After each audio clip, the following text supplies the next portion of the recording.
Sawa wezi wero mukaga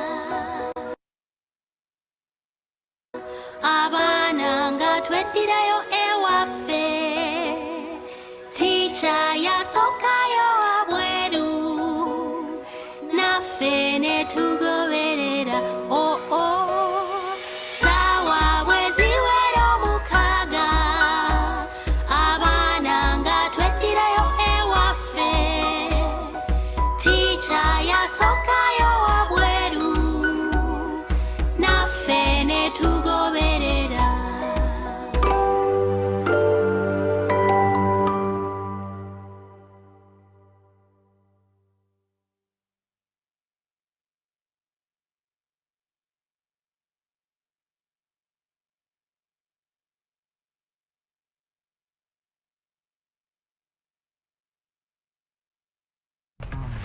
Sometimes I need to paraphrase.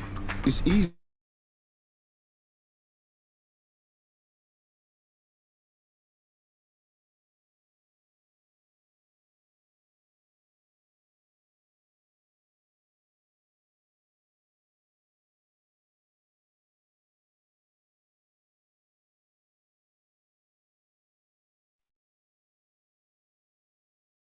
Yes, we want to greet you all out there. Moses Mugisha is my name. Seated here in Oslo, Norway. This is yet another Sunday, another day to be of impact. Euroforum, your show, where we've devoted a set of time to make an impact. We believe we've done so. This day comes in as a day with so much. In the first place, it's the day where we are having our show quite late. This is justified by having one of the guests from the USA, where we have a time difference of 6 hours. But just to fill in a bit, I guess there are many out there watching us who are having wide smiles on their faces. Big up to you Arsenal fans out there. Mukuliko mupira ekintu mukikwasaganyizza. To you my news fans out there, yes, Naenga, away from that, we are so delighted to be of service once again. We come in today with a show about culture, about values, and that connection between us here in the diaspora and back home. We come to you after a very wonderful show last weekend, which was hosted by my co-host, Smogy John Remy, where he hosted a very wonderful speaker, Joanita, who also happens to be the PR of JB Entertainment, where they've had a JB White Party, which was yesterday. We had a couple of videos flowing in, which was very evident that the party was just a blast. Big up to you, management, JB Entertainment, and to my fellow Euroforum members and viewers out there. Big up to you, Jerry Nassali, my co-host in Sweden, Samantha in Finland, my other co-hosts. Together, we pull off a great piece of work. This show will be, in line with language, will be a hybrid one. Apart from cases where we reserve either Luganda or English, this particular one will be a blend of both Luganda and English, and that will be inspired by having Solomon Jagwe, who is the mind and the brain behind the app, the Luganda, Swahili, and of course there are many other languages coming in that app, which helps in boosting and making simple languages, our mother languages from Uganda to our kids here. Him being addressing both kids and adults, but also addressing kids who are born and raised here. It is just imperative that he uses both Luganda and English for us to drive the message home. But away from that, we shall be having two guests from Norway and Sweden. And these are Abakungu, representing Sabasajja through Omukungu wa Kabaka, Wekitiibwa Nelson Mugenyi, Tule, Sweden.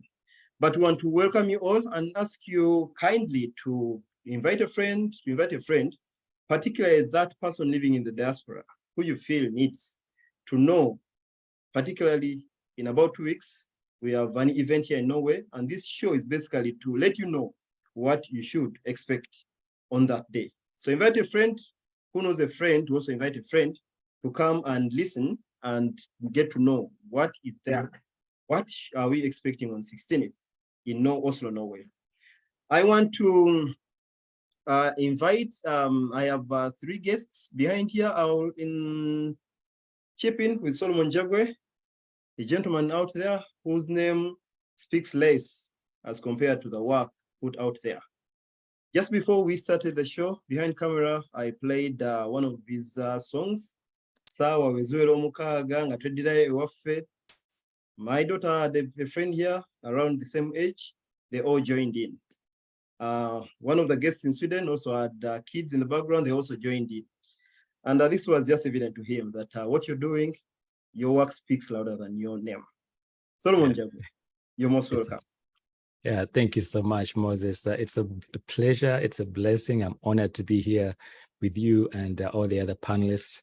What a pleasure. Thank you for that testimony as well. You too. Thank you, Sebo. And with us, we have Omukungu, literally meaning OHT, sorry, honorable in English. Mukulu Kabuga Jakunyambako ne Omukungu William Baker Kabugo, who is the first assistant to the Kabaka's representative in the Scandinavian. Sebo, tusanyusa okulaba. Yanziza Sebo Mukulu Mugisha, webale nnyo. Erinnya nga bw'ogambye Kabugo Baker William, nga nze mumyuka asooka w'omubaka wa Ssaabasajja mu Scandinavia. Nesimye nnyo okubeera na lunaku lw'olwaleero nga ntuula wano Stockholm, Sweden. Sebo, naawe tusanyusa okulaba Sebo, awo naye tuli naye era nga tuli n'abanene bokka mweno show nga tulinayo n'omukungu omulala atula wano Norway nga omwami Muweesi Hannington, erinnya ddyo lyogera bingi Muweesi, oza nja kwetumiikiriza tubuulirako ku makulu g'erinnya eryo nga show enaatera okuggwa. Sebo, omukulu Muweesi, Sebo tusanyusa okubaako naawe. Olabika ng'eddoboozi alimutinze. Nsaasira Sebo nange nsanyusa okubalaba. Sebeera nga bw'onnyanjudde, amannya nze Muweesi Hannington era nga nze omumyuka owokubiri owa mubaka wa Ssaabasajja mu ssaza erya Scandinavia nga ntuula wano mu ggwanga erya Norway. Nsanyuse nnyo okulaba muzzukulu wa Muyingo mukulu Solomon Jagwe. Sebo webale nnyo omulimu gw'okola ogw'okukulaakulanya olulimi lwaffe, ate era nsanyuse nnyo n'okubeera ne muganda wange muzzukulu wa Mugema Mwami Kabugo Baker William mukungu. Sebo naawe webale nnyo. Naawe Sebo Mwami Mugisha, tukwebaza nnyo nnyini ddala olw'okufaayo ku buwangwa, ennimi n'ebintu byonna ebirala ebigenda mu maaso by'olimu naddala ebyemizannyo. Sebo webale nnyo webalire ddala. Twesunga nnyo okuwuliziganya ne bannaffe naddala abatugoberera. So, webale nnyo Sebo. Yes, thank you so much. As earlier said, we shall have a hybrid show in line with the language. We shall have both English and Luganda, courtesy of Solomon Jagwe, who will tell us a few bits of what to expect. Solomon Jagwe will also be one of the guests on 16th September during the Cultural Day, where it will be focusing on launching the Buganda Society in Norway. Muweesi Hannington, Mukungu wa Ssaabasajja, is representing the committee organizing in Norway, and he happens to be the chairman.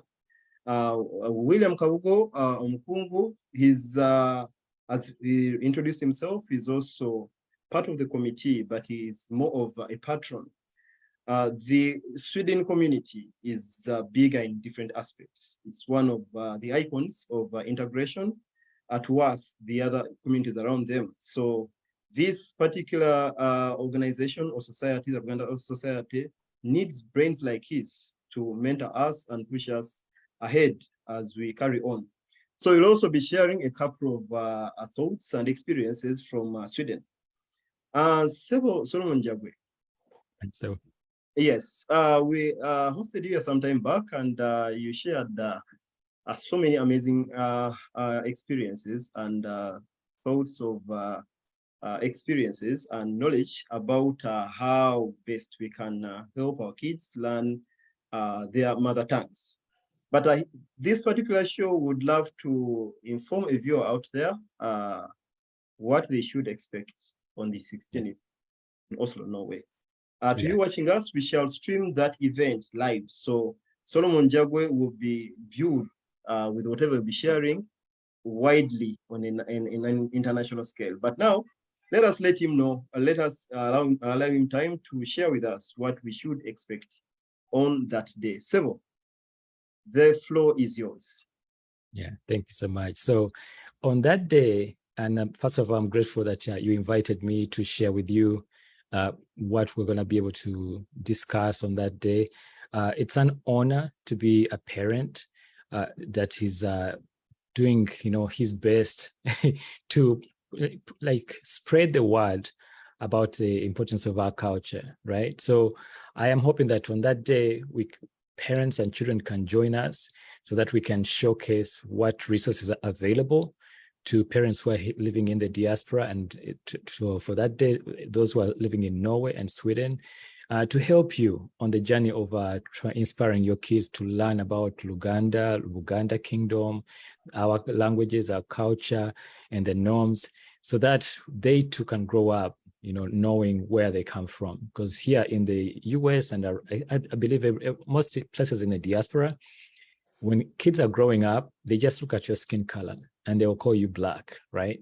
And yet you have a history, you have a language, you have people that you come from, you have a country where you belong or where your parents came from. So we'll be able to showcase what resources parents can use, how they give them ideas on how they can interact with the children to spur them to start learning Luganda, especially.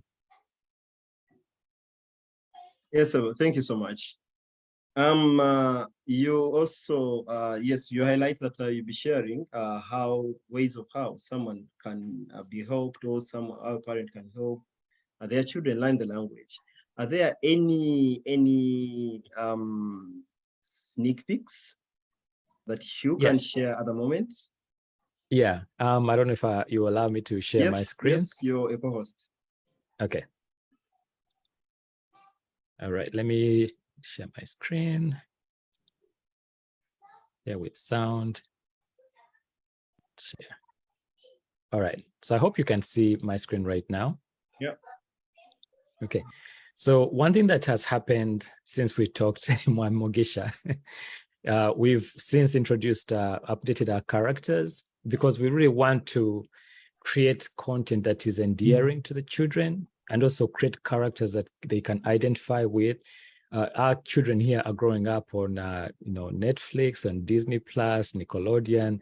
So most of the characters, the animated characters they see are going to be Caucasian, but we want them to see that there are brown kids out there, there are black kids out there that they can identify with. So that's why you see a different Nkosa and Nancha. And we've also introduced multiple sections in this app. So on that day, we'll be able to go through on the app and show them the different sections that they can learn. So we'll be able to go through, clothing, vehicles, animals, food, so that kids can, next time they go to Uganda, when they go to a market, that they can learn something, what the names of those fruits and vegetables are. And so I'm hoping to, by the time we're done on that event, the kids will be, their curiosity will be sparked to be able to utilize, this resource so that they can learn Luganda. And I think it's important to know that kids start learning at a very early age. Before they start reading, before they start looking at books, they're visual learners and auditory learners. So I am hoping that the parents can also tune in and see the importance of the participation of the parent. Because me, when I was growing up, nakulira Masaka, deep in the village. And jaja wange nga ntuuza buli lunaku nanyumiza engero za Wakaima, Wango, Waggulu, Dene. That's how I came up, to develop this love for storytelling. So I'm trying to use art and animation to be able to inspire kids. And I truly believe that we need to meet kids where they are, the things that they're interested in, so that then we can correlate the importance of our language, even in those areas where they find joy, right? Just like animation and things like that. And we're also going to be talking about video games, how we can harness video game technology to teach Luganda. We want to make it fun. We want these kids not to be ashamed of the language. We want them to be proud. And I'm hoping on that day to share my journey of how I came from Uganda to here, because kids, as they're growing up, I know at some point I'm going to leave this planet. We are all going to go home someday, but we want to leave a legacy behind. I don't want this thing to die. That's why I want to share some of the inspirations that brought me to this state where I am right now, and also talk to the children and the parents what kind of career choices they can choose or they have to be able to bring these ideas to life and to carry on the legacy of teaching. Because I know we may have like a baby who's like a month old or maybe 2 years old or 3 years old. Those same kids, 20 years from now are going to be creating content. And if we don't give them a foundation and the purpose of why they should be creating this kind of stuff, it'll be a disservice. We won't be able to build onto that legacy. So on that day, I'm going to go through career choices, my journey to the point where I came from, Biya in Masaka, walking barefoot to where I am right now, and why this is so important for the children to be engaged and for the parents to be engaged. Yes. Wow. Yes, of course I'll be there physically, but your mere mention of you telling your story, how you've made it from a village boy in Masaka, barefooted boy, to where you are right now. Of course, it makes me feel like I should speed up my clock, so that 16th is tomorrow. Yes, but anyway. Sagala kusumuluranga ngokyafumba. But yes, Solomon, talking about languages, how many languages are already available on this app? All right, so if I can go real quick, and again, on that day, we're going to be going through, but so the importance of adding additional languages in here comes from the cultural attributes of Buganda. Buganda was known and is known for being welcoming, obuntu bulamu, okubango, you show kindness to other people. So, but Abaganda, they assimilated a lot of other, cultures, but also were friendly. There was a point where, there was contention, but eventually we came to a point where when Uganda became to be known as the most friendly country in the world. So we have parents in the diaspora who are from Uganda, and they speak different languages. Like we have folk tales, we have stories from different parts of Uganda. And so we want to continue including new languages. The one that's going to be coming out next live is going to be Acholi. So on that day, hopefully you'll be able to see some of that, Runyachitara, which bundles, Runyankore and all the other languages in that area, Ateso. And we're going to continue to add on as more resources become available. So if you're a parent out there and you're very fluent in speaking some of these languages, we are looking for experts. We call them subject matter experts. We want people who can help us, because we don't want to put things in here that are not correct. That's why I'm so grateful to people like Diana Ranga, who is one of the creators of the nursery rhymes, and also Mchala Mwonge, the representative of the Kabaka here in the DMV area, and also the team at Uganda Academy, who we work with to make sure that the content that we put in this app is up to par, that there are no errors, that the spellings are correct, that the meanings are correct. And so, yes, those are the languages that we have right now, but we're going to continue adding on as we continue to expand. And it does take money to make a lot of these things. So we're hoping that the community can support us to that end. Yeah. Yes, thank you so much, Solomon. To you watching us is Solomon Jagwe, the brain behind this popular app, Nkoza and Nancha, which has helped a lot in helping our kids learn, particularly Luganda.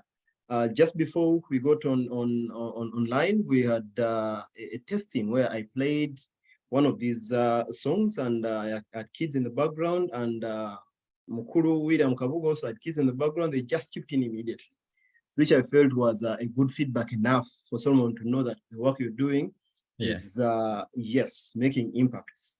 Yes, but about your plea or request about the community supporting, okay, I mean, shed some bit of light on how do you expect us or those watching us to support? Yes. So one of the things that we've done and will continue to do for as long as it's possible is to make sure that this section where the languages are is completely free. And the reason we're doing that is that we really want to support parents in the diaspora to get their kids interested in learning our languages. But in order for us to continue adding new languages and creating more content, it does require money, right? So that's why we have a subscription button right here. So if you are able, you can subscribe for $6.99, $6.99 a month, or you can do a yearly subscription, right? And that when we get subscriptions like that, it gives us the resources to be able to hire new translators, like to interpret a lot of the things that are in here already to be able to use. So that's one way that you can support us. And also on our website, there's a way that you could donate to us if you're able to. And that will, again, give us the resources to continue creating. I don't know, guys, and I think hopefully on that day, I'll talk more about how challenging it is to create character animation, but the importance of how, because I'll give you an example. I received a video on WhatsApp of a parent who was deep in the village in Uganda. They had gone to visit Christmas time, and they had taken their phone with them, but they did not have internet access, right? But when they were in the village, they were able to play our app, because what we've done is we've made sure that the content, once you download it on the phone, you don't need internet access to continue using it. So you can take it deep in the village and you can play the videos, you can play the games, you can do the languages and be able to use it. So that's one of the things, of course, that makes that possible, is investing in making sure that the content works with every possible way, every possible phone that is out there. So right now we have it for Android phones. So if you have like a Samsung or any Android phone, it works on it. We also have an iOS version. So you have an iPhone or iPad, it works. And also, if you have an Amazon tablet, it works on that too, because we understand that even though we are in the diaspora, it's not just Ugandans in the diaspora that are using it, even in Uganda, because parents in Uganda have reached out to us and told us they are also struggling. The kids think like speaking Luganda is like being local. It's strokey. It's unappealing, and there's a stigma. Right. Yeah, we need to change that, where the kids are proud. Because again, I grew up in boarding school, and they beat us for speaking vernacular, in Budo Junior. So I don't want that to be carried on from generation to generation, where someone tries to speak a language, and then someone say, okubya akabogo, and then make them feel terrible about it. So Sure. It's things like that I think as parents, we need to do our best to encourage our kids. Even if omwana yogedde, or like if, for example, they go in here, and they go to the Luganda section, and then they go to, the car section, right? And they go here, and then you tell them, they play the word, right? Yeah. And Nagamba tiatyo, encourage them. Don't laugh at them, because they are learning. They're learning. So it's important to encourage them that as they are striving, as they're giving out these words, because even us, when we came to the diaspora, we didn't speak perfect English, right? And you can imagine how you would feel if a business person or someone in the office tried to make fun of you trying to speak English because, they don't understand the things. It can be very demeaning and it can be demoralizing. So I am pleading with the parents, whenever you hear a child, and even if you have 2 children or 3 children, or they're in a family, and you hear another child laughing at this other child for speaking improperly, that you cut that really quick.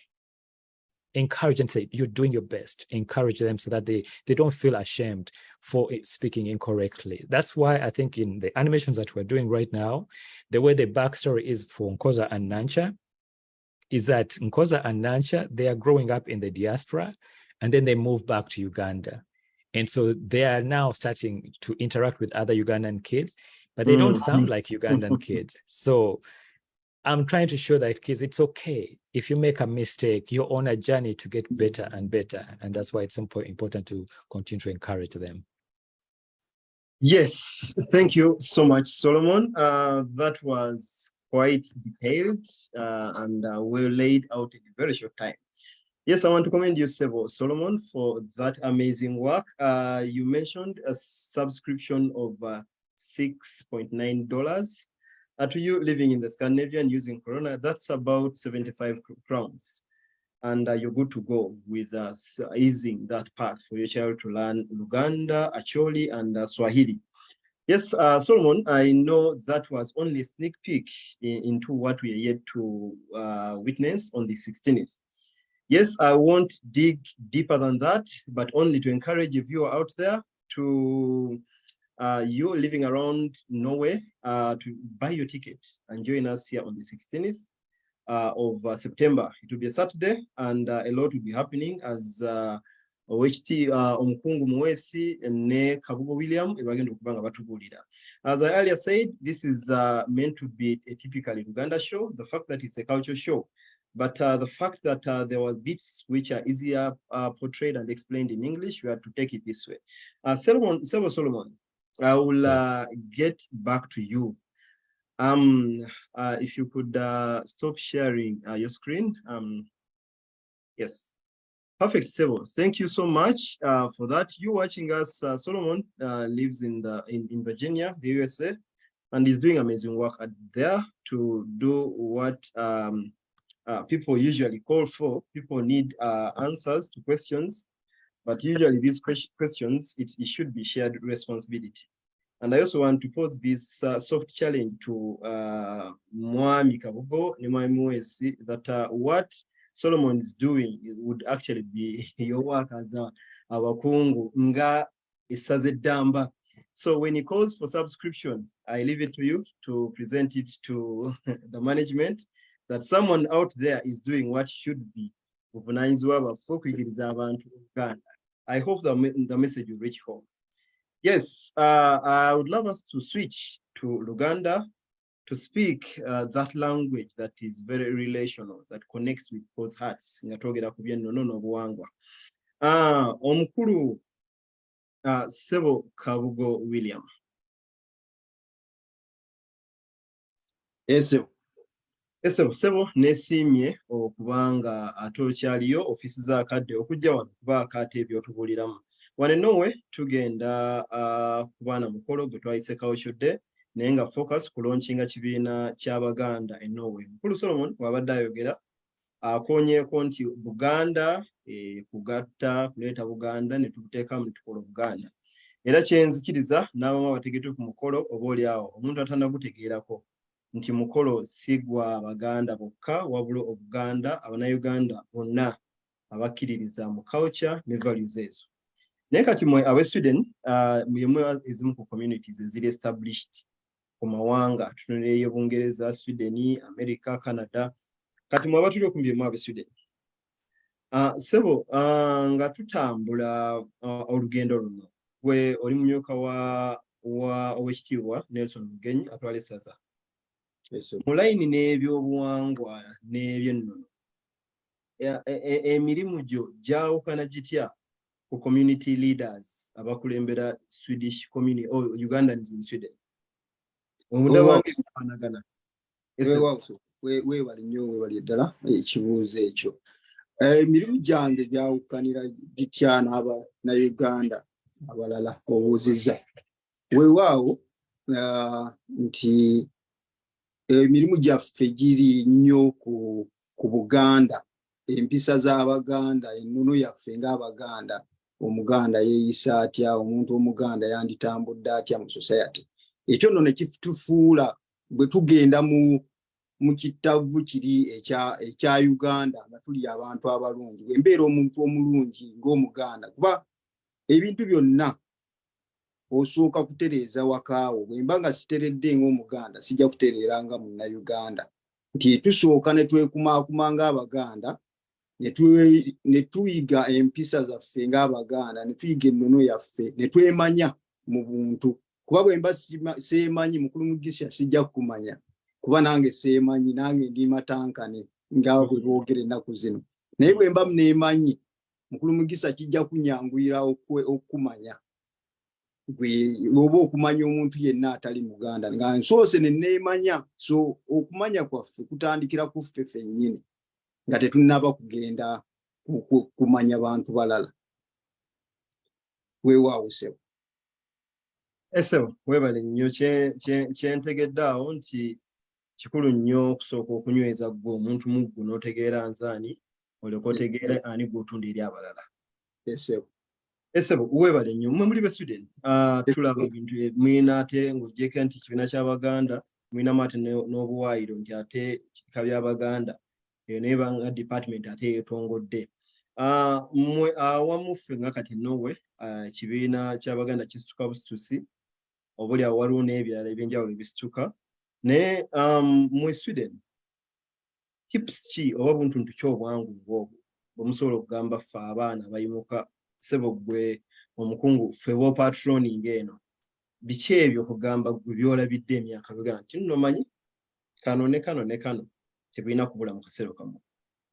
Weewaawo Ssebo kyenyinza obbagamba nti munywerere ku nsonga ebisoomooza bibeerawo era biba bingi era mujja bisinkana bingi naye kyenyinza obbaga nti Obuganda oba kati wano tulina ekibiina ky'ebika by'Abaganda mu Sweden tetusosola buli muntu yenna ajja era ate ne Kabaka yatukola bulungi n'atuterawo ekika ekya-53 nti bw'ojja n'oga nti nze siina kika tugamba bugambi bulungi ti awo olina ekika munnaayo oli Muganda waffe ogwa mu kika ekya-53 so kyemba kubiriza temusosola muntu yenna abazze nti si Muganda ffenna tuli Baganda ekyo kyo kintu kikulu nnyo okulaba nga tutambula ne bannaffe abakkiririza mu nnono yaffe abakkiririza mu lulimi lwaffe ne tutambula nabo Obuganda tebusosola era nkubira omulanga abantu bonna abeeraliikirira nti oba bagenda kubanga basosolwa nti oba ki nedda tewali kusosola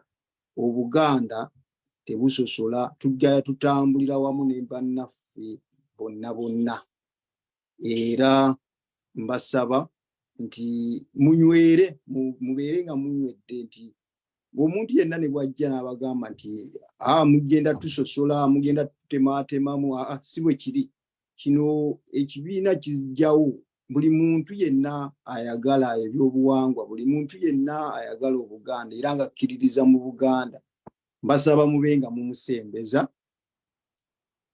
Ssebo.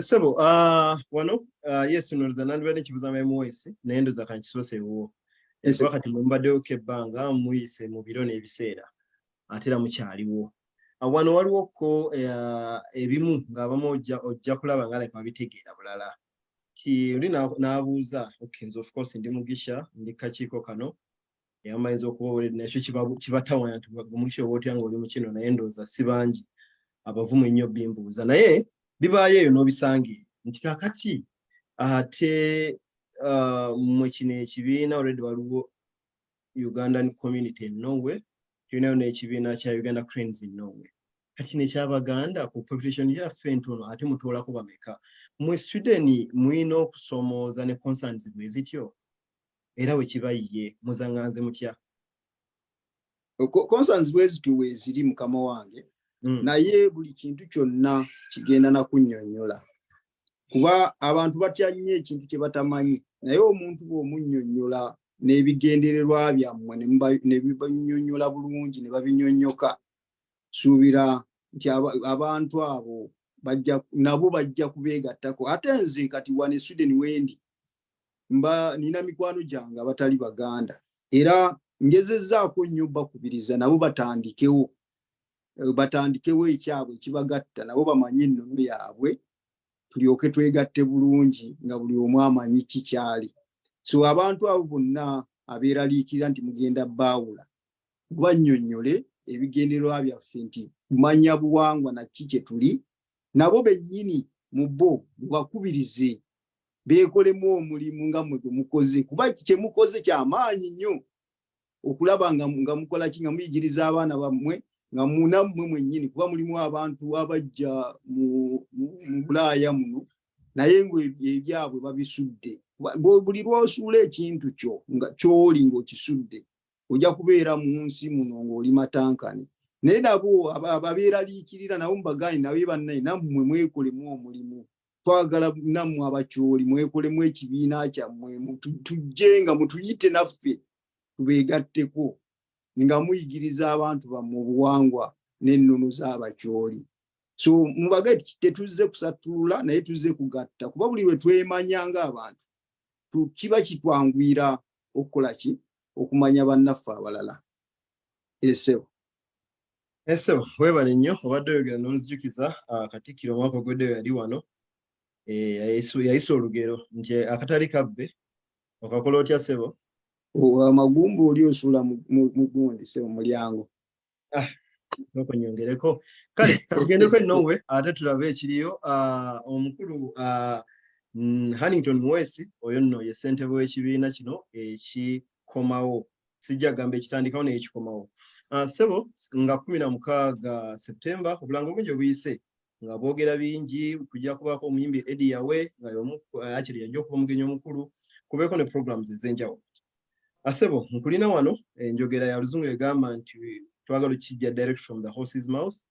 Abamu batera okukiquestioninga nti it depends on the integrity of the horse. Naye ekirungi horse gye njogerako wano nzigumivu, mukungu wa Ssaabasajja ali well informed ate ye ssentebe. Sebo mwami Mwesi nsanyusa okulaba.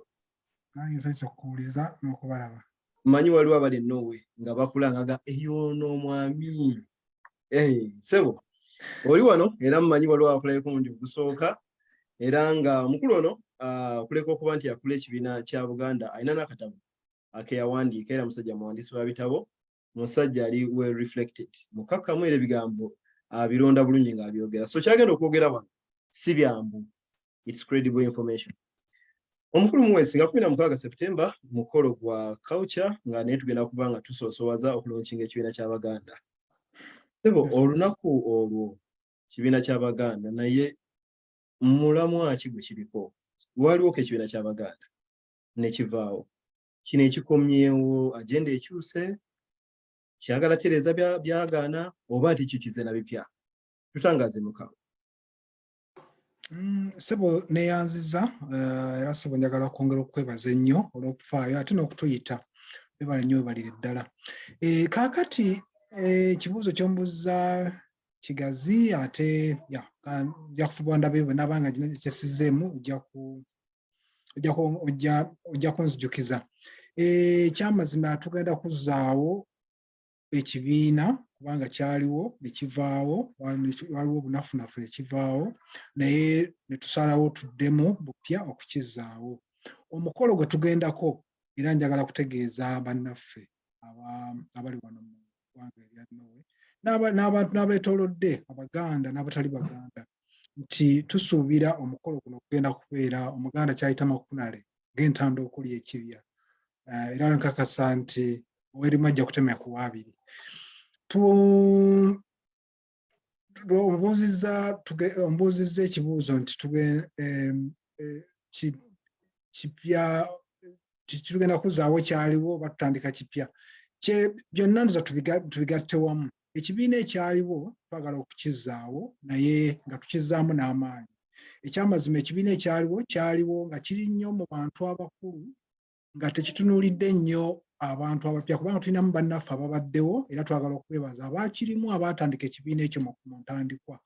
Twagala okubeebaza naye okusinga kyali mu bantu abo abakulu ne kitayingiriramu nnyo emisaayi emite gy'abavubuka.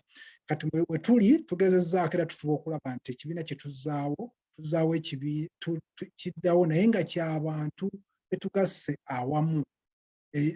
Kiri kyombuuzizza nti tuzzaawo kipya oba kiki ekyenjawulo? Ekyenjawulo ekiddamu nti kati tugezaako okulaba nti omusingi gwe tutema gwe tutema olwaleero kwe tuzimbira ekibiina gw'abantu bonna awamu nga tetutunuulidde nti bano bantu bakulu tulowooza nti abamu badde balowooza nti bamanyi ennyo obuwangwa.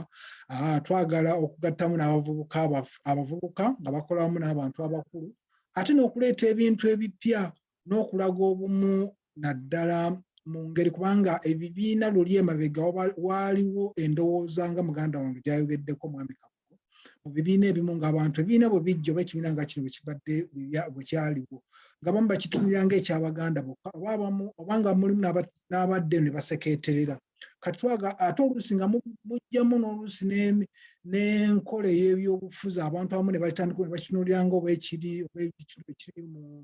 ku ludda olumu oba biki kakati kyetugezaako okufunira twagala okwetunuulira twetunuulira abantu abali awamu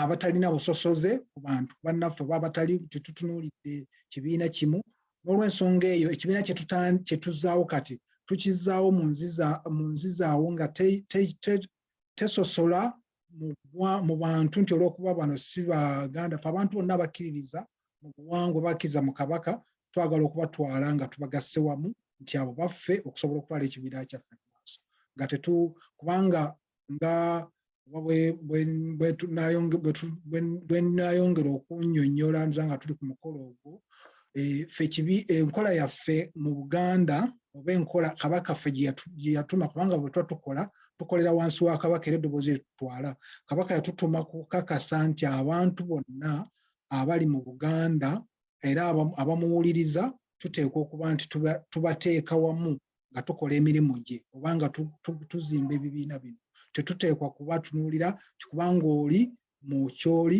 ono mu kikasaaba nga omuntu akkiriza mu buwangwa bwaffe oba akkiriza nti ayagala obwakabaka tutambula naye bulungi kale wetulise sebo weebale nnyo obadde olambuludde bulungi nnyo kyensuubira nti n'atulaba eyo ayina obugazi bw'ekintu bwafunye.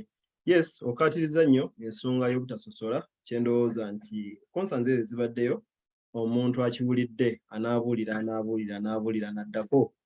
Njagala okutumirako bannaffe abali wano ku social media. Ndaba omukulu Small John Remy oyo omu ku bannaffe host wano ku Euro Forum Denmark awo omukulu Kyapiri Kalucha agamba kwetuli nnyo agamba musajja wa kabaka ndi wano. Omukulu oyo Kalucha weekend ewedde twali wano nga twogera kwali kukuba akalango nakongera kuyita abantu mu White Party badde Denmark era nga waliwo okuwangula tiketi. Omukulu oyo Kyapiri Kalucha abeera Norway wano y'omu ku bawangula tiketi era alina omukyala Sweet Baby nga omu ku baaliwo ne beefunira omukisa ogwo era nga twala okubiriza abalabi baffe abali eyo nti bannange eno platform yammwe ebintu nga bino ebijja leero tuli wano abantu bana mu nsi ez'enjawulo 3 Sweden tugenzeeko ne side eri Virginia mu USA owava omukulu Solomon Jagwe ate ne wano e Norway. Kitegeeza kinti eno platform yammwe luli twali Denmark ate mabegakaawo twali Finland wali abagenyi 3 nga nabo ba Finland ekikulaga nti platform yammwe era ng'eriko ebyo ebiyamba mmwe. Njagala okwongera okwebaza oyo naye aliko ng'ate oyina gw'oinvitinze okulaba nga oba gw'olina gw'osuubira okutegeeza. Sebo ku mukolo gwaffe gwe tugenda kuwa ne Norway tulabye omulamwa gw'ekibiina gwe kiriko omukulu Solomon Jagwe mu layini y'abaana n'ey'olulimi yatutegeezezzaako ku biki bye tusuubira. Sebo mu nteekateeka zino eza bulijjo ontangazeemu ku bintu 2-3 bulango buyita naye abantu bali bize nnyo. Omuntu asuubire nti omuntu ayingirira ssente mmeka ku ssente ezo kyekiriko obuulirawo n'ebyo ebiri basic omuntu kimuwa ekifaananyi n'ate tannaba kugolola ngoye ate nazigolole yeetegekera omukolo. Sebo webale nnyo ekibuuzo ekyo nga era bwe nagambye mu ntandikwa nti tulina essuubi ery'amaanyi nti tutegeka omukolo bwe tuyisema kunale ng'entanda okuba ekibya. Simanyi oba abaganda abamanyi olulimi lugamanyi entanda eriko ekibya naye ebyo tujjanye okubigendamu. Kakati ku mukolo ogwo omuntu asuubira okusasula kolona eza Norway 3 kati ku korona bisatu kwagenda okuyingirira alyeko ekijjulo kyennyini eky'Omuganda. Bakina bakisobose emmere ennyini eŋŋanda yonna n'abakina bakitagisanuza nakufuna bikongo nabyo tunaabifuna nebiriibwa akabatamanyi ne babirya.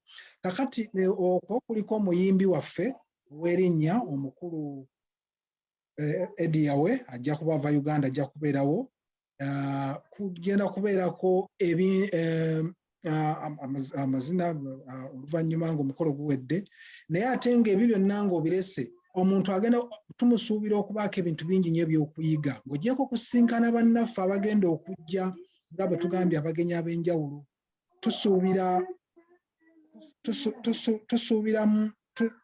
Tusuubira omwami muzzukulu wa Muyingo mumuwulidde abadde eyasoose okwogera, njagala okwongera okumwebaza. Tugenda kubeera naye agenda kuba ayongera okutunnyonnyola. Kale nno ensonga eyo nkulu nnyo naddala ku by'olulimi, kubanga abantu abali wano mu ggwanga eryanno oba abali mu mawanga ag'ebweru mukimanyi okusomooza okumu okutusigadde okwendako olulimi n'amaka gamba n'emirimu oba n'obumu, naye ng'okusinga ddala olulimi nsonga nkulu. Kale nno abantu okujja okwewulirira oba n'okulaba omukulu nga Solomon Jago muwulidde kakensa mu by'ennimi, ate akulembedde mu kulaba nti tuyigiriza ennimi zaffe mu baana baffe naddala abato okujja okubeerawo. Nsonga eyo nkulu. Tulina abakulu n'abantu abalala nga mujja okulaba, tulina abakulu abakungu abajja okusindikibwa Obwakabaka abagenda okubeerawo.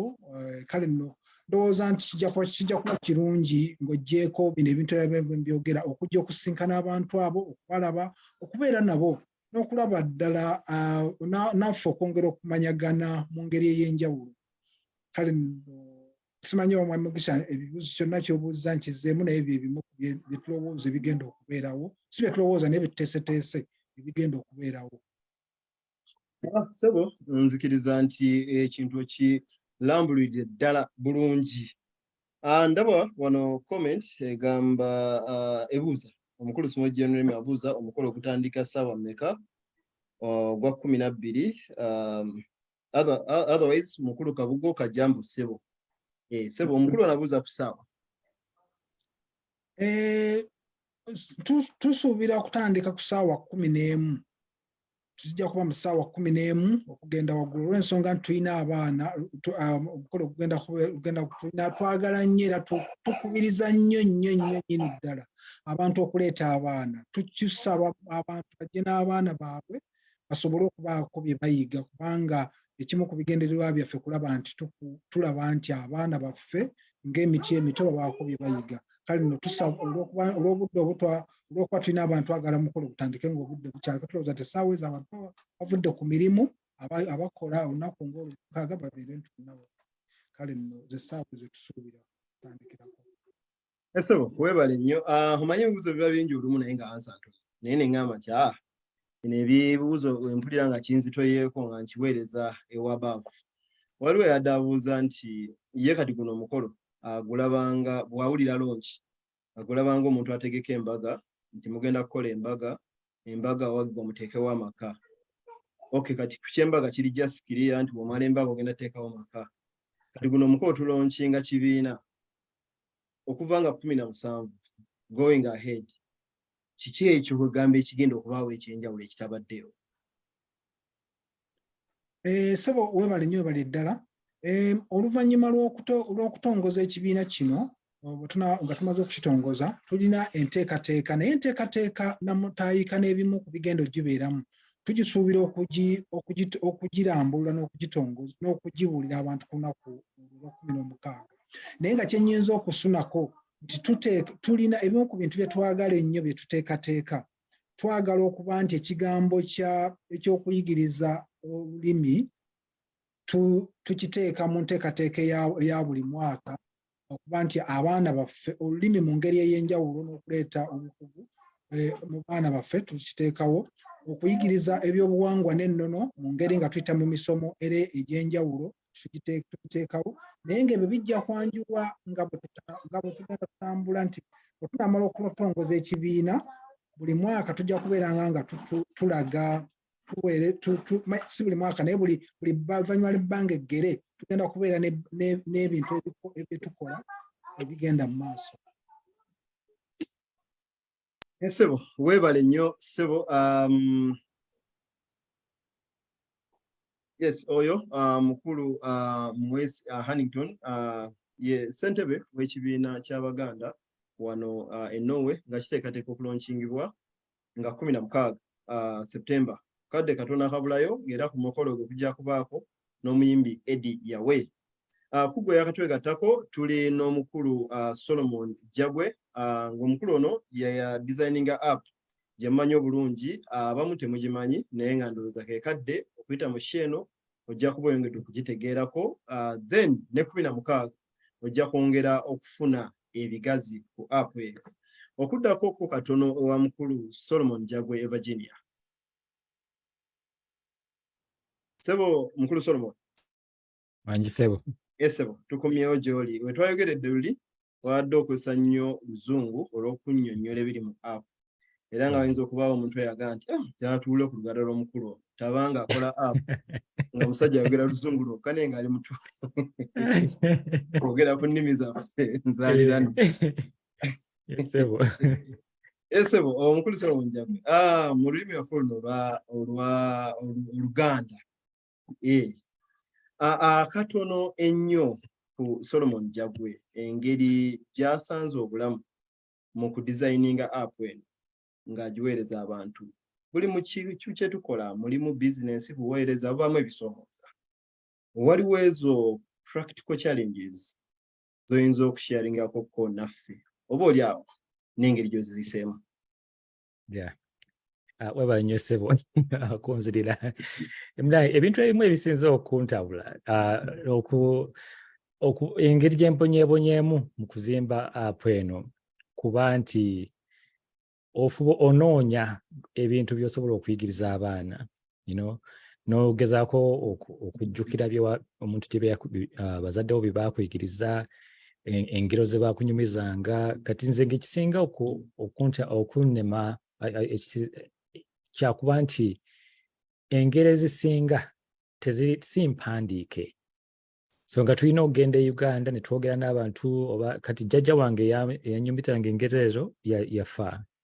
So mugenzi, and so buli kyenkola kyonna buli wemba nga noonya olugero nina okutuukirira bannange bemanyi nti abasinga okwogera Oluganda okunsinga naye nga era lwakuba nti essaawa ziba si ze zimu. Kati wano tuli mu America e Uganda batusingako essaawa nga 8 ate bigenda ne bikyukamu olumu ziba 8 olumu ziba 7. So nga ogezaako okukwatagana n'abantu abali e Uganda naye nga tosobola bakwatagana okuba essimu abantu ebintu ebimu nga bibagezaako okuweereza binene nga tosobodde kugamba tosobodde na bifuna bulungi mu ngeri gye oyagala obifuna. Entambula okuba nga olina okulinnya ennyonyi ogenda okusinkana oba okurecordinga ebintu ng'ebyo yeetaaga. Ate ekirala kisinzawo okuntabula nti we natandikira abaana bange baali bakyali bato. So okukwata amaloboozi gano aga cartoon abwana obuto buba bwetaaga okuba n'amaloboozi g'abwana bato. Naye bwe njogerera mutabani awezezza emyaka 18 kati wano mu America aba considered muntu mukulu adult. Eddoboozi lye likyuse ayina n'akalevu so kati mba nina okukyusa okufuna eddoboozi ddala kubanga omwana batakya ayina oguloboozi gunene kati akyayogera buloboozi obutono. N'omuwala yennyini omuwala wange tumuyita Jasmine naye we twali twatandika nga yayogera eddoboozi lya Nankya naye naye kati naye akuze so byonna tulina oba olina obikyusa nga kugamba ate mu ngeri mu industry no gye tulimu oba nga otandise okukola bukatuuni bakugamba nti tolina kumenya amateeka g'ekintu ky'oba okoze nti kati ng'olaba nga Dora the Explorer muto okuva abadde nga tumulaba myaka 2 naye ng'akyali muto kuva bwe twatandika. So tuba tulina okulanga nanca n'enkoza tebakula nnyo speed. Ate mu ekyo obwesanga nga kagamba n'Oluganda lwennyini abavubuka lwe boogera e Uganda nalwo lukyuse. We natandikira ebintu ebyali bisanyusa abaana abato si bye bimu bye boogera ennaku zino. Oli nga bali bagamba chali ninja oba biki kubanga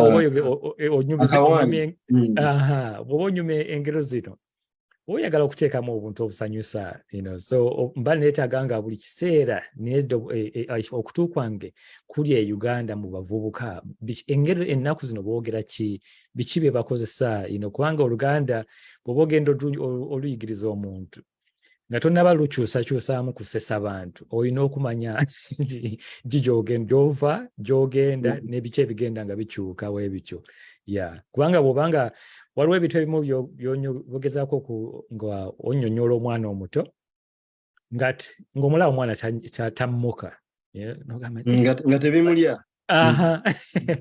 So ezo the challenges zetuyitamu nti ndi musajja mu Muganda naye siri muvubuka nti kati mba nina okweyigiriza nange kennyini abavubuka bye baagala ennaku zino amasimu gennyini ge tukozesako oba we natandikira amasimu gaali malala nnyo kati amasimu gakyusa ennaku zino amasimu obanga otaddeko vidiyo ne WhatsApp yennyini egenda ekyuka so ebintu bingi nnyo bye tusinkanye nga bigenda bikyuka ng'oba olina okwadjustinga bwe bityo ate ekinnyambye nti ebulange nfunye omukisa nemba nga nkola ngunda abantu ba Kabaka abalonde wano abali abaturepresenting hano mu kitundu kya wano naye nga ekisinze okuntabula okuntawaanya okunnemya kuba nti ekiseera kidduka ensi ekyuka nayo ate kati ennaku zino olaba ne attention span y'abantu nayo ekyuse omwana omuto ennaku zino amanyi essimu n'okuzinga muzadde we kati oba olina okumanya nti kati we mba nkoza ekintu kino nga nkitaddeko nti omwana agenda kunyiga epeesa bweriti nti we mba munnyonnyola nina okujjukira nti abaana bano bali mu gundi kiti kirala nnyo si be bali be natandika nabo kubanga kati ensi kompyuta nzijukira bwe nali nakajja wano mu America nga ngenze ku University ya Ohio Valley University nga bwe tuba nga tuwaayo assignments nga batusaba nga twali tuziteeka ku floppy disk ng'ozitypinze ne typewriter ennaku zino tebakyakola ebintu bakozesa Google Doc ennaku zino so ebintu ebityo sebo Sebo weebale nnyo omukulu Solomon Jagwe wali wano gwenda byabuuza nti bana ekigenda mu maaso. Yes, ekigenda mu maaso tuli wano tweteekerateekera okulaunchinga ekibiina ky'Abaganda wano e Norway naye nga kyannyonnyoddwa nti tugamba kya Buganda actually tugamba Buganda okutegeeza abantu Abannayuganda ababeera mu Norway nga tetwawuddeemu nnyo mu mawanga naye wano spotlightinga okuba nti ekibiina eggwanga erimu ligenda kulaunchinga naye nga lyaniza n'amawanga amalala ng'era omwogezi mu yalaze kikkaatirizibwa nti osooka nnyo okubanga gwe weetegeera ate osobola okumanya omuntu oyo gw'otunda eri abalala so nga era wano kyentegeera obulungi mu malowoozi ag'enjawulo nti gwe atali Buganda nga nange ompula nti ndi Mugisha Moses musajja Munyoro weewaawo ndi mujjwa mu Buganda nga nnyingiramu okuyita mu kika ky'empeewo ate ndi nnyo musaali mu nteekateeka zino ekyo kyongera okuzzaamu amaanyi gwe ali eyo nti olaba Mugisha abyetabyemu ate lwaki nze okuyombeera ebbali so ffenna tuli wamu naye nga kyentegedde Solomon ng'onnyonnyola ebisoomooza nga njala okukuta ebisoomooza bino w'obyogera lwakuba ndowooza oli musajja ali very professional nga communicating nti toyangwa kuteekawo bintu naye waliwo element nti bino ebisoomooza bw'abanga mutabani wo omukuuta kyakola malowoozi g'abaana myaka 5 kitegeeza wanaayongera okukula ojja kwetaaga okufuna atali mutabani wo onoosasula olwo ne kiddayo kukiri nti apu eyo waliwo yabagambye nsaba okaddemu akantu ako tukigire ddala ku horse's mouth eri credible ese bw'adyogera subscription kakoneko akantu ako omuntu akawulire ku apu eyankoza ne nanca gw'ate abadde yesebo webala nnyo sebo so mulimu gino gyonna gye tuba tukola, exception nga tukola animation bu katuuni buno, nti bitwala ssente. Oba olina okuba nga wogenda okukuba ekifaananyi, olina okulowooza ku malowoozi, olina okulowooza ku kyalo, bw'oba ogenda okukola ekyalo, olina okukola obusiisira, olina okufuba okulaba nga oteekamu oba ku mbuzi, ku mbwa, ku nkoko, abantu babeere nga bwe baba bakiraba bawulira nti bali Uganda, baleme kubaga nti ate otaddemu enkoko ya Norway oba otaddemu enkoko ya Sweden. Ebintu banga olina okukolera ddala ebintu ebiva e Uganda, kubanga eri tulinayo gundi enkoko ezirina nga tekuli byoya kuno mu bulago, twazitanga mu buleefu twalina nga ebintu byetuzita muleefu nga talina bwoya wano ki mu bulago. Emiyembe ng'egyo e Uganda tulina ssejjembe, tulina omuyembe, tulina emiyembe gya ebika bingi, amatooke gennyini ga bika bingi. So ebintu ng'ebyo biba byetaaga research, oba weetaaga okuba nga omanyi nti oba ogenda kukola ssejjembe, oba ogenda kukola nkenene, oba ogenda kukola nkomamawanga, nti ebintu byonna obikoze nga bifaananira ddala nga ki omwana kyagenda okulaba. Ate nti we tuba tukikoze, kuba osobola okufuna obufaananyi n'okuba obufaananyi obutono, naye mu kwogera kuno oba oyinza okujjukira nti omuntu aba agenda kwambala boarding, nti boarding efaanira nga boarding eri e Uganda. Kubanga ennaku zino olaba fashion ng'omuntu akoze boarding nga mulimu like liberty gye batutte nga tefaanana. Naye nga oba ngenda okunyumya olugero olwa Kayima ne Wango, oba oyagala omwana omuteekere ddala mu mbeera olugero gy'olwogeredde, omwana n'awulira ddala nti mutuufu eno kiva Uganda. So mu recording amaloboozi, mu kukuba ebifaananyi, oba weetaaga okugula kompyuta ez'amaanyi, oba weetaaga okusasula abantu abagenda okuyambako oku editinga videos, oba okukola obutabo bwennyini, kugamba bintu bingi ebitwala ssente. So omuntu aba oyagala otuyamba asubscribinze obugenda okusasula nga $7 buli mwezi. Essente ezo eddala omusanvu ogwo gwo gwokka teguyinza kukyusa mbeera. Naye muba nga twegasse ne tugamba nti oba abantu 1,000 bagenda ku subscribinga $7, essente ezo zikyusa embeera. Nebeera nga tulina gundi foundation etuyamba ne tuba nga tusobola okukola omulimu omunene omulungi. Ate ekiyamba nti abazadde nabo batutuukiridde ne batugamba nti osobola okugattamu kano, osobola okugattamu kali. Kati mwe muba mwagala tugattemu ebintu bye mwagala okulaba, mutuyambe naffe tusobole okulaba nga ekintu ekigenda okusanyusa omwana wo nga tusobola okiteekamu. Kubanga bwe tubanga tetulina ssente, mujja tusaba, mujja twegaayirira, bambiteekamu kino, naye nga lwakuba nti essente ze tulina tezigenda wala. Naye bwe mbanga twegasse, buli muntu nabeera nga alina, tugamba e Buganda ng'Abaganda bwe tugamba nti kamukamu gwe Muganda. Tukole bwe tutyo nti buli muntu agasseeko, buli muntu asubscribinze aba agasseeko. Ate bw'osubscribe nga jjukira nti buli kituteekamu kigenda kuyamba munno. Oli munno aba tasobodde kubanga oba okusubscribe amba naye kyeki mu Luganda, munyambe. Tujagamba nga taguze bwa memba, tukitwalira obwa memba obwo. Nti mbanga mutuyambye oba ogenda kuyamba abantu abalala bonna mu nsi yonna, kubanga tufunye gundi message eziva e China, ezivudde mu Canada, ezivudde mu South America, nga waliyo bannayuganda butuufu abaagala okuyiga Oluganda. Nagamba nti nina abaana bano abato, tuli wano twajja eno okukola omulimu, naye nga nkola kiro. Naye nga akantu kamwe katuyambye nnyo nti mba nga ndi ku mulimu oba nga nkomyewo nga nkooye, mba nsobola omukwasa mwana nga waba ayagala okulaba ekifaananyi oba firimu eno, nga mugamba nti sooka oyigeyo, ondaga nti oyizeeyo ekigambo ky'Oluganda mu app eno, then eyo ebanga reward. Kugamba bintu ebanga incentive nti omwana agamba agenda okukanga nga naye atandise okuyiga Oluganda mpola mpola. Ate ng'ebintu bino bitwala gundi nti omwana omuto yeetaaga buntu buli simple.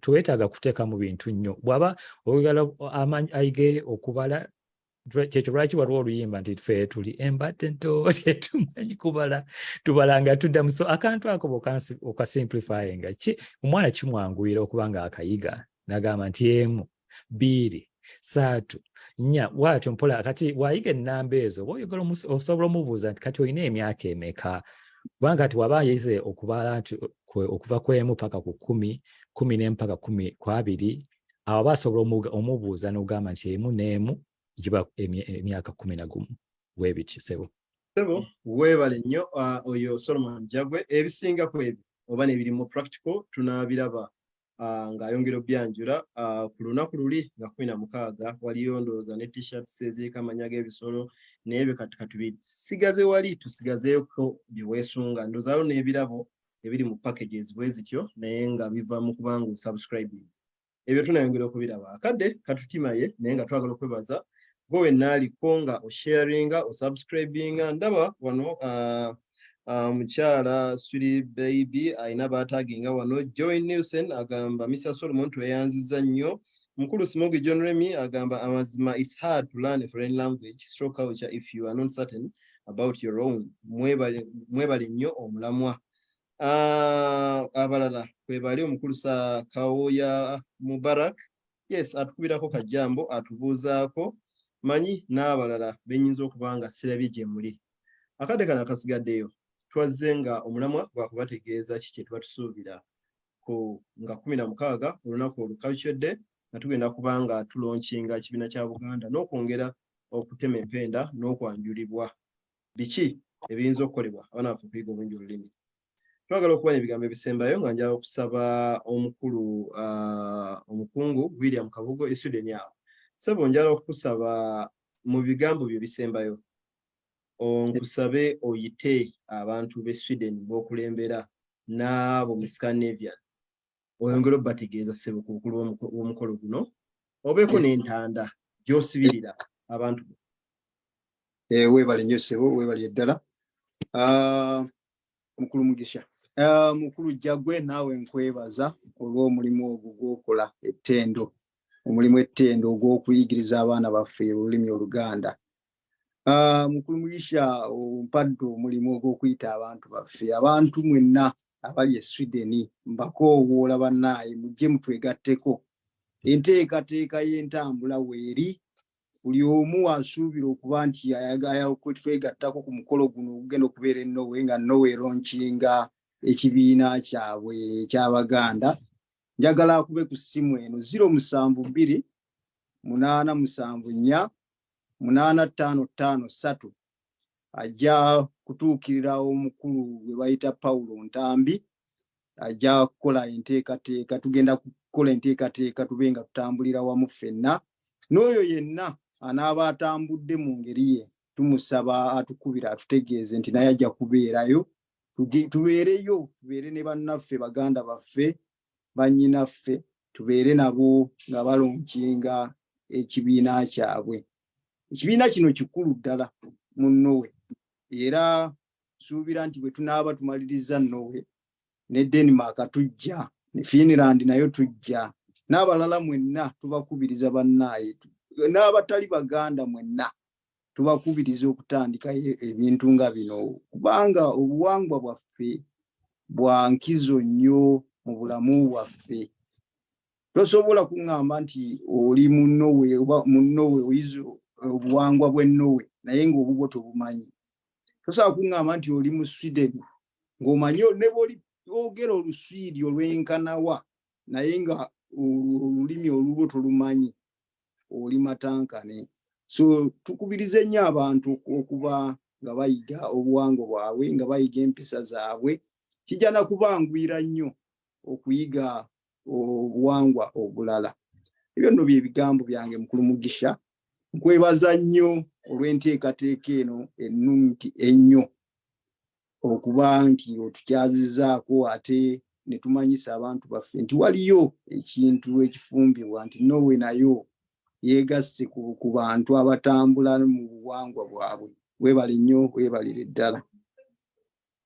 Sebo weebale nnyo nga sinnaba kutegeeza tutuusiza kulamusa kwaffe eri Oweekitiibwa Nelson Mugenyi naawe wakulembera nabo abantu b'e Sweden. Nja kusaba okakasa nti ennamba gye mpandiise yeeno kanjikuddiremu bw'ogambye 0 wano ntaddewo +46.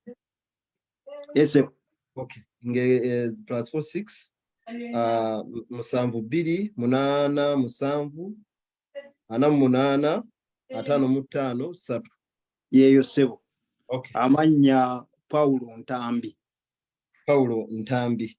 Yes sebo. Yes sebo. Kwamba linnya agiteeka wano ku chat. Sebo weebale nnyo kaddako era njala kubuuzayo ekibuuzo kimu ng'era ndowooza si kibuuzo naye ku nsonga y'obumu. Ekigambo kimu kyoyinza okwogera ku nsonga y'obumu si necessarily mu Baganda naye ku y'obumu mu Bannayuganda mu Scandinavian. Ese neyanza nnyo sebo. Obumu kintu kikulu nnyo mu bantu bonna. Obumu butwaliramu kigazi. Obumu tufuna okuyiga. Obumu tufuna okweyamba nga tuli wamu. Obumu tufuna okukuza abaana baffe. Bwe okuza akatono emabega bwe twali tukula ku kyalo. Ekyalo kyonna kyali bumu. Bw'oba okuza omwana ekyalo kyonna kikuza omwana. Omwana takuzibwa maka gamu oba nju emu. Naye ng'empya zonna empya ez'enjawulo zikuza omwana oyo ne zimuteekamu empisa. Bwe bumu obwo bwe twalina ku byalo byaffe. Muganda we Muweesi yaggambye nti ndi muganda we naye tewabuuziza lwaki ampita muganda we. Jjajja wa Muweesi ffenna twakulira Gomba. Jjajja wa Muweesi nga muyita jjajja. Jjajjange nga Muweesi ayita jjajjange jjajja. Bwe bumu obwo bwe twagala okukuza mu baana baffe nti bwe nsanga omwana wa Mugisha agamba oli otya taata Kabugo. Nti bwe nsanga omwana wa Mugisha ng'alina kyakola ekikyamu omwana oyo musobola omulungamya. Nti bwe nsanga omwana wa Muweesi ng'alina kyakola ekikyamu ndi kitaawe mulungamya ne muga nti ekyo kyokola kikyamu. Bwe bumu obwo bwe twagala okusiga mu nsi zaffe okusiga mu bantu baffe. Bwe bumu obwo nti tukuze abaana baffe nga tuli bumu. Neyanziza. Sebo weebale nnyo omukulu Muweesi nga weteekateeka nawe okuwa ebyo ebigambo ebisembayo n'okuyita abantu b'e Norway era n'otuwa ekigambo kye ekisembayo ng'otubuulira ku bumu. Kansooke ngendekoko e Virginia ewali omukulu Solomon Jagwe eyo eyakola app esomesa abaana Oluganda gye bayita Nkoza ne Nancha gy'abasabye subscribing. Omukulu Solomon sebo ebigambo ebyo ebisembayo ng'era nja naye nja kusaba mu bigambo ebisembayo otuwe n'ekyo kyoyagala okugamba omunnayuganda atulaba ku kigambo bumu. Mwebale nnyo sebo Mwami Mugisha era mwebale nnyo akakisa kano okwogerako nammwe. Mu bumu buno mba nsaba bannaye buli muzadde n'omwana babeere mu bumu mu lutalo luno olw'okuyigiriza olulimi. Omwana oleme mulekerera abeere nga ali awo nga yagezaako okwekolako yekka. Tubeere bumu mu ngeri gye twagala okuba nga tuyigiriza olulimi luno. Tube nga omuntu abanga akoze ensobi nga tomujooga tomukyana ofuba okulanga omuyitirizaamu n'omugamba nti banaye kino kyokoze katono nnyo kosobola okukyusaamu naye nga okoze bulungi weebale kugezaako ekintu bwe kityo. Ate nga neebaza mutuufu abantu bonna abatutuukiridde ne batugamba nti banaye omulimu gwe mukola mulungi naffe kituzaamu amaanyi okuba nti twongera okukola. Waawo etasiima ebula agiwa mutuufu. Kyekyo sebo. Esebo yesebo weebale nnyo. Nsiima nnyo okuwulira nga tukaatiriza ebigambo nga obumu. Omukulu Solomon yakireetedde mu perspective y'amaka kyendowooza nti nayo package nkulu ddala. Omukulu Hannington Muweesi. Yes, mukadde kano akasembayo twagala ddala otubuulire nti omukolo gwe muzze mulanga ebbanga nti ebintu bya ddala nti nga mukulu Jagwe yagaye nti olulimi lukyuka tekabanga kawaani ebintu ddala bya ddala. Mutubuulire ssebo oyogera ku yawe ddala yawajja bya ddala mutugambe kiki ekiriwo. Ebigambo bye bisembayo ng'oyita n'abantu e Norway n'ensi ezeetoolodde era ojja kuwunzika ng'otubuulira n'endowooza yo ku bumu mu Bannayuganda. Sebo njagala kwongera kuddamu okwebaza ennyo ne bannange bonna be tubadde nabo ku puroguramu, mwami muzzukulu wa Muyingo, omukulu Jagwe, webale nnyo ddala, ne muganda wange mwami Kabugo, webale nnyo. Njagala kwongera okukunga ate era n'okutegeeza bannaffe abali mu ggwanga lya Norway okusingira ddala.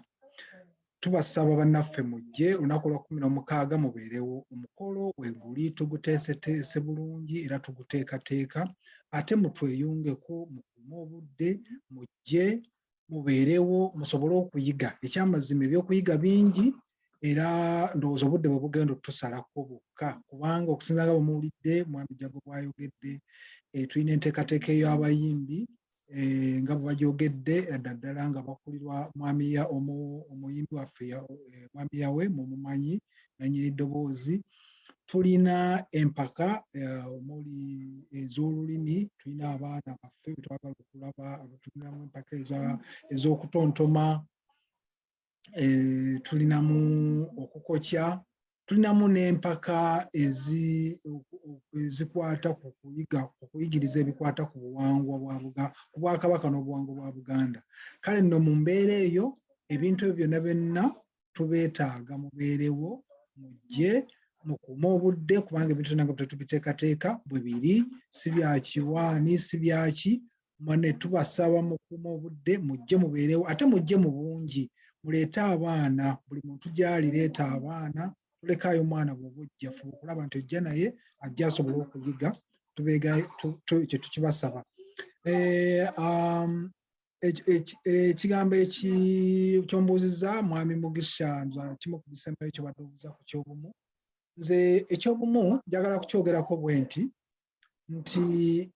ekigambo Buganda kitegeeza mu Luzungu bwe kibayita bando, wava obumu bwaffe, era Omuganda ffe bwe tuba twogera ne mu kuwandiika, mwami Mugisha wadde onjogerako awo nti ndi muwandiisi wa bitabo, naye tugamba nti Omuganda Muganda wa Katonda.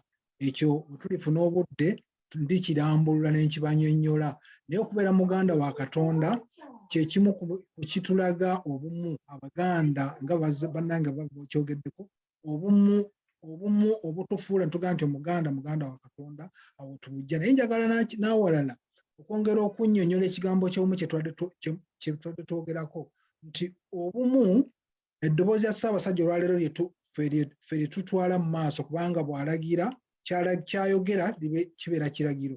Yatulagira okukuuma obumu mu bantu ba Buganda, abantu ba Buganda, kubanga Buganda kitegeeza Baganda, Buganda kitegeeza abantu bonna abali mu kitundu ekirimu Obwakabaka. Naye mujjukire nti ekitundu ekirimu Obwakabaka bwa Buganda ne gye basaasaanidde abava mu kitundu ekyo temuvaamu bantu bava mu Baganda bokka. N'olwekyo yatulagira okukuuma obumu, era ku bubaka bwe bw'amazaalibwa ag'omwaka guno, ekigambo ekimu ku byali ebikulu kwali kukuuma obumu. Mpozi n'okwongereza ku nsonga eyo abagoberera, tuli ku Oweekitiibwa Katikkiro wa Buganda yaleeta Ssomasonga 5. Ssomasonga ezo 5 ze yatuwa nga basimanyi bamuzigoberera. Mu Ssomasonga 5 mulimu okukuuma, okutaasa n'okunyweza Nnamulondo, okugaba n'obuyinza, okukuuma ettaka n'ensalo zaalyo, okukola obutaweera, okulaba nti tujja abantu ba Buganda mu nvuba, ng'ate n'ekirala ekisemberayo ddala kwe kunyweza obumu mu bantu ba Buganda. Ekigambo ekyo njagala okusembyayo. Mu Ssemasonga 5 mulimu okunyweza obumu mu bantu ba Buganda. Kati abantu ba Buganda boogerwako si Baganda bokka, n'olwekyo ensonga eyo njagala etegerekeke bulungi. Twatwogera nga tukunga bannaffe bajje mu nteekateeka y'okuzaawo ekibiina kyaffe n'ebibiina bya Buganda, nti tuli mu Ssemasonga 5 mulimu okunyweza obumu obw'abantu ba Buganda, era abantu abo be bantu abali mu mawanga nga bwe tuli wano mu Norway. Tulinawo abantu ba Buganda si be bokka Abaganda, wabula abantu Buganda erina abantu bangi bezeeyaniriza obumu bwe twagala. Twagala mujje tubeere mu bumu obwo nga Ssaabasajja Kabaka bwe yalagira, ate era nga bwe buli mu Ssemasonga 5, tubeere nti tutambulira wamu. kye tutayagalira ddala yakyenjagala okwongera okukkaatiriza nga tumaliriza ssebo Mugisha ye muntu yenna okwawulayawula mu bantu ng'agamba nti kino kibiina ekireetebwa ky'Abaganda bokka nedda kino kibiina ekibiina kizze kwawulayawula mu bannayuganda nedda ekibiina kizze kwongera kugatta okusinga okwawula tugatta wamu ng'abannayuganda ate okusooka ng'Abaganda ate n'okutugatta wamu ne bannayuganda bannaffe. Olwekyo bannaye njagala kuba bannaffe mwenna Abaganda bannayuganda mikwano gya Buganda bakoddomi ba Buganda abajjwa abantu bonna abaagaliza Buganda ebirungi mujje tubeerewo mu nnaku z'omwezi 16 omukolo gwaffe ogwo. Njagala okwongera okwebaza ennyo olukiiko lwaffe tutambula nalwo. Sijja kubamenya mwenna naye abamu bali Uganda bali mulaba bali wano banaye mwebale nnyo mwebale ddala tugende mu maaso n'omukolo mwebale nnyo mwebale ddala tugende mu maaso n'enteekateeka tusuubira nti kye tuliko kyekyo era tukakasa nti ekibiina kyaffe tugenda kukitongoza nga kirina omulamwa ate kirina ebibala ebirungi. Neyanziza ssebo neyanze egende bannange mwenna neyanziza basebo mwebale nnyo akadde kammwe mwebale nnyo obuweereza naddala buno bwe mukola nga bwakwerekereza nnyo nga muteekamu nnyo okusinga ku kye mugyamu. Bino binaababalirwako mu muzungu kyayita legacy era nga twongeremu amaanyi mu ebyo tukolamu bye tuweereza. Omunnayuganda ali Norway njagala okujjukiza nti mu nkola ey'okwenyigira mu ebyo ebiri mu nsi mubeera wano tulina okulonda okw'ababaka ku level ya municipality oba district si n'amasaza nga 11 September abamu batandika dde okulonda naye gwe abeera Norway nga tonnaba kulonda oba nga tonnamanya bikwata kulonda kuno faayo omanye ebifa mu nsi yo nga bw'ofaayo okumanya ebiri e Uganda.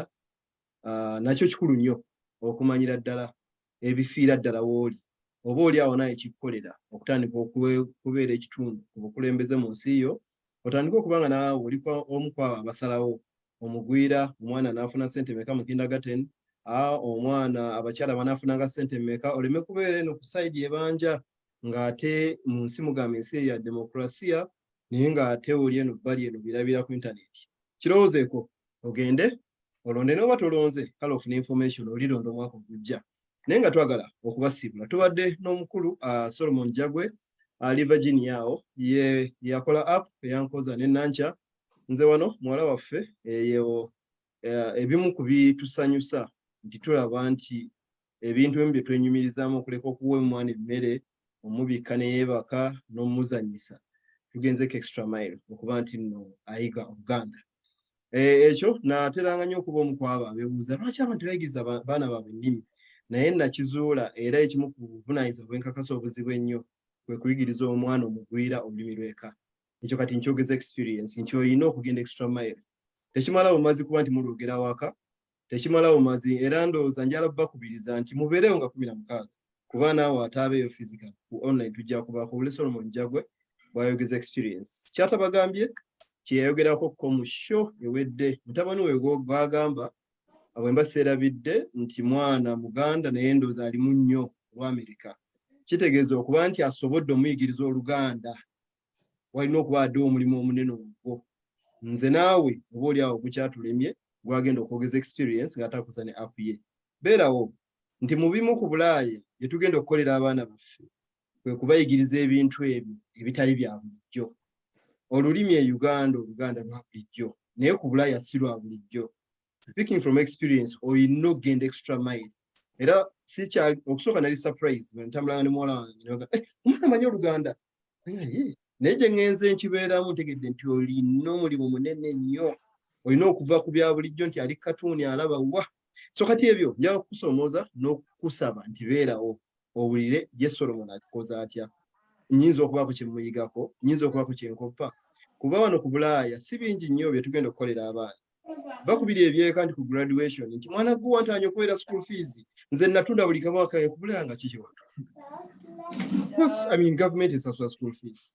Kati waliwo ebintu ebitali bya bulijjo bigenda okufuula proud ng'omuzadde ku Bulaaya kwe kuba nti omwana asobola okwogera olulimi lwe, omwana akyakonekirinze n'ensi ye. Of course ebirowoozo bya njawulo goyinza okuba ekiraba bulala ng'oyagala kiraba bulala, naye mu ango mwekirabira togenda kujjukiza mwana school fees. Nze bane twasibanga mu malwaliro ne tusasula bills ngawa ng'oli Scandinavian oba olimba, wabula waliwo ebyo ebimu nga muyigiza olulimi nga mutuufu naawe okiwulira. Njala okwaniriza obeerewo ku lunaku olwo n'ebirala ebinaabeera ku mukolo ku lw'abaana, ate of course n'okusanyukamu. Tukigale omukulu Eddie yawe mumanye engeri gy'atereeza omuziki n'engeri gy'ayaniriza ebbugu mu kizimbe.